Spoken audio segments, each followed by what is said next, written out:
So I'm going to present the first part of it, turn it over to Jen, so that when we go over time, she'll be hitting herself in the head with a shoe. So we're doing something very different than what Gary and Talia and Kevin are doing. We're actually reversing the relationship that we're interested in.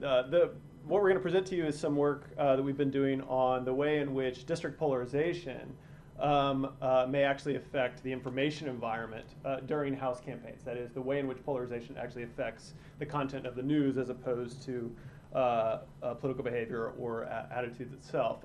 So we're, as I mentioned, we're sort of trying to flip the focus here. A lot of the work, as Gary and Talia and Kevin talked about, is focused on whether the media environment leads to mass polarization. Here's some cites, gratuitous cites of people on the panel as well, so as to ingratiate ourselves with them. John Ladd, if you had been on the panel, probably would have put you up there anyway, even though this isn't the work you're doing. But a separate question, though, has to do with sort of the way in which district polarization itself, and when we refer to district polarization here, we're simply referring to something that's been alluded to several times already today, which is that we have an increasingly number of very safe districts for one party and a decreasing number of marginal districts that are highly competitive. This is potentially important because House campaigns are the moment in time when most citizens learn about what their representatives have been doing in office, and the moment in which representatives have to go to their constituents and make the case that they should keep their jobs. It's also a moment in time, and you can see this from research, where people sort of learn about political issues that are being discussed at the national level and issues facing not only their community but the country. And so news coverage during House campaigns can have some important consequences for citizen engagement, things like political participation and citizen knowledge. What we're going to present to you today focuses specifically on media content. That is, we're not looking at the downstream consequences for knowledge and participation, though we have some other work that actually looks at that and finds that variations in the information environment can increase or decrease levels of political engagement. From a normative perspective, one of the reasons that this is particularly important is that if the information environment, as represented by news coverage of House campaigns, varies with the levels of polarization in congressional districts, that suggests inequality in both the quantity and perhaps the quality of information that Americans are getting about what their representatives are doing, since they are getting varying levels of information come election time. Okay, so how might polarization affect media coverage of House campaigns? We focus on two possible consequences of this.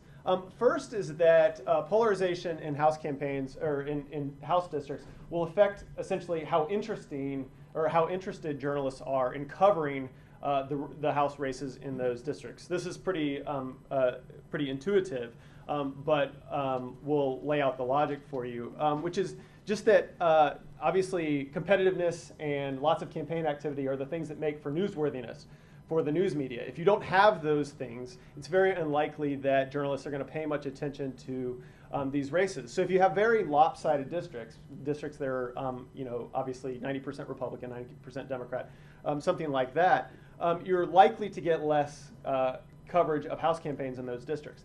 Now that's not because journalists say, this is a polarized district, we're not going to cover the race. It's because of what, of course, that produces in terms of campaign context.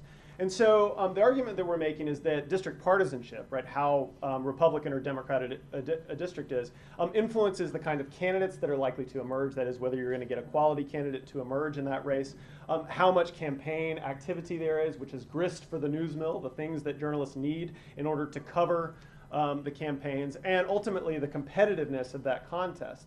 And since competitiveness is the kind of thing that's going to drive journalists' attention to these races. Just by way of illustration, I can sort of demonstrate to you the way this works by focusing on a tale of two second congressional districts, Arizona and North Carolina. The second congressional district is represented by Ron Barber there on the left, the Democrat who took Gabby Gifford's seat after she resigned from Congress. And this is a district that Mitt Romney won by, I think, about 1.5 points over Barack Obama. So this is a pretty close district. This is going to be a toss-up race, running against the Republican Martha McSally. This is a race that is likely to generate a lot of campaign activity and is likely to, in the coming months, generate a lot of news coverage because there will be a closely contested race with an uncertain outcome and lots of campaign ads and money and spending and activity. And this will generate a lot of attention by the candidates to their campaign and draw the news media's attention. That's very different than the 2nd District in North Carolina, represented by Renee Elmers, who's the Republican incumbent there. If you don't know why I'm putting up North Carolina's 2nd District, then you're not an American Idol fan. Or at least you weren't circa 2003, when the Democratic nominee, Clay Aiken, was in his first electoral defeat to Ruben Studdard. Clay Aiken, the other night, as many of you know, won the Democratic nomination and will be facing off against Elmers. While this may not be a particularly good example, because you may say, hey, look, the news media are going to cover this race because Clay Aiken's in it. That may indeed be true, but this is a district in which Mitt Romney won by 16 points. And I actually am pretty confident that even though Clay Aiken is in this race, it will get less news coverage than the Arizona 2nd, because it's the competitiveness of these races that really drives the media's attention. And so this means that you have inequality here in the amount of information and probably the kind of coverage that these districts are likely to receive as a function of their differential polarized status. That is, this North Carolina 2nd is a heavily Republican district. The Arizona 2nd is more closely split. And so these factors, right, candidate emergence, the intensity of a campaign, and ultimately the competitiveness of the elections shape the newsworthiness and thus drive the media's attention. And so our expectation we have is that in districts that are lopsided, you're going to see a lot less coverage overall. You're going to see less attention to the candidates' issue positions, information about their personal attributes, and a whole variety of other things that might be useful for citizens, not just in terms of making a selection in the election, but also just in terms of sort of what we expect the news media to do, which is to help citizens become informed about politics. The second issue that arises that we focus our attention on is whether lopsided districts, as opposed to more evenly split districts, will actually see different news coverage that looks different in terms of the issue emphases. One thing that you might imagine is that in districts that are heavily polarized or lopsided in favor of one party or another, the candidates in those districts, right, for the party that is favored in that district may avoid talking about what we can think of as kind of tough issues. As a way of avoiding having to discuss things that don't augur well for their party.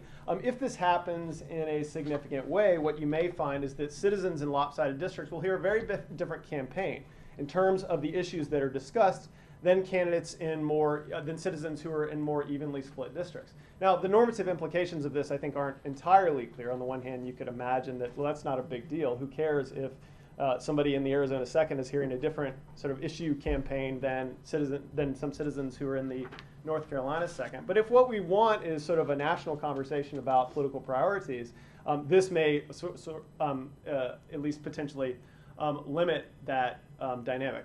And so, I'm going to turn things over to Jen, and she's going to talk a little bit about the data and the evidence that we bring to bear to test this. And what I'll say is that all of our data here come from a big content analysis we did of U.S. House campaigns. The reason for that, of local news coverage, sorry about that, is because, and I'll just show the rest of the slide, and then you can throw the shoe, is because, of course, even in this age of, like Fox News and MSNBC and the internets, and the Twitters and all of that, local newspaper coverage actually still where most Americans get most of their information about local House campaigns. And if there's not coverage in those venues, it's not like they're not likely to encounter it anywhere. Okay. I was going to say that. Well, too bad. You can say it again, but I'll take your time.